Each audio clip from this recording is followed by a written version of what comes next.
Hello. അപ്പോൾ ഇന്ന് ഞങ്ങളുടെ കൂട്ടത്തിൽ ഒരു ടീച്ചറിൻ്റെ ബർത്ത്ഡേ ആയിരുന്നു കേട്ടോ. ഇതാണ് ടീച്ചർ, മൃദുല ടീച്ചർ. അപ്പോൾ ഞങ്ങൾ ഓൾറെഡി തീരുമാനിച്ചിട്ടുണ്ടായിരുന്നു എന്തായാലും ചെറിയൊരു കേക്ക് മുറിക്കാം എന്നൊക്കെ. അപ്പോൾ ഞങ്ങളുടെ സ്കൂളിൻ്റെ അടുത്തുള്ളത് ബെസ്റ്റ് ബേക്കറിയാണ്. അപ്പോൾ പിന്നെ അവിടെ പോയിട്ട് ചെറിയൊരു കേക്കൊക്കെ ഓർഡർ ചെയ്ത് എല്ലാവരെയും വിളിച്ച്, അതായത് നമ്മളെല്ലാവരെയും വിളിച്ചിട്ട് കേക്കൊക്കെ മുറിച്ച് ആഘോഷിക്കാമെന്ന് വിചാരിച്ചു. ക്ലാസ് കഴിഞ്ഞപ്പോഴേക്കും എല്ലാവരും ഫോൺ വിളിച്ചു, എവിടെ എത്തിയോ, ഞങ്ങൾ ഓർഡർ ചെയ്ത സംഭവം സെറ്റാക്കിയിട്ടുണ്ടെന്നൊക്കെ പറഞ്ഞു.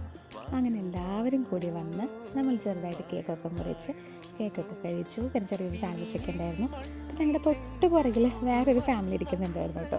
അവർ കുട്ടി കുറുമ്പനുണ്ടായിരുന്നു. അപ്പോൾ അതിനാണെങ്കിൽ ഇടയ്ക്കിടയ്ക്ക് എത്തി നോക്കലും വർത്താനം പറയലും അങ്ങനെയൊക്കെയായിരുന്നു. അപ്പോൾ ഞങ്ങൾ ആ കുട്ടി കുറുമ്പനും ചെറിയൊരു കഷ്ണം കേക്ക് കൊടുത്തു.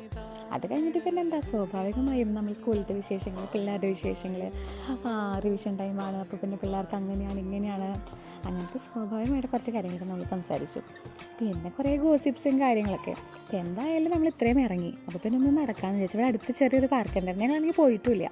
അപ്പോൾ ആ പാർക്കിലേക്കൊക്കെ പോകാമെന്ന് വിചാരിച്ചു. പതുക്കെ നമ്മളപ്പോഴേക്കും എല്ലാവർക്കും മതിയായി, ക്ഷീണമായി, കാലത്തോട്ട് വൈകിട്ട് വരെ നമ്മൾ നിൽക്കണതല്ലേ, അപ്പോൾ നമുക്ക് ഭയങ്കര ക്ഷീണം. പക്ഷെ എന്നാലും ഞങ്ങൾ പിന്മാറിയില്ല. ഞങ്ങൾ മുന്നോട്ടേക്ക് പോയി. അവിടെ പോയപ്പോൾ നിറച്ച് കുട്ടികൾ. ഞങ്ങൾക്ക് കളിക്കാനും പറ്റിയില്ല, ഊഞ്ഞാലാടാനും പറ്റിയില്ല, തിരിച്ചതുപോലെ പോന്നു. അപ്പോൾ വരുന്ന വഴിക്ക് ഞങ്ങൾ വേറെ റൂട്ട് വന്നത്, ഞങ്ങൾ വരാത്തൊരു വഴി വന്നത്. അപ്പോൾ അവിടെ കുറച്ച് ഫോട്ടോസൊക്കെ എടുത്ത് ആ ഫോട്ടോസൊക്കെ ഞങ്ങൾ ലാസ്റ്റ് നിന്ന് വെച്ചിട്ടുണ്ട് കേട്ടോ, നിങ്ങൾക്ക് കാണാനൊക്കെ ആയിട്ട് പറ്റും. അപ്പോൾ നമ്മുടെ കൂട്ടത്തിൽ ആർട്ട് ബർത്ത്ഡേ ആണെന്നുണ്ടെങ്കിൽ നമ്മളിതുപോലെ ചെറിയൊരു കേക്കൊക്കെ മുറിച്ച് ആഘോഷിക്കാറുണ്ട്. നമ്മൾ ഇത്രയും പേര് അടുത്ത കൊല്ലം ഒരു ഉണ്ടാവോ ഇല്ല എന്നൊന്നും നമുക്കറിയാൻ പറ്റില്ല.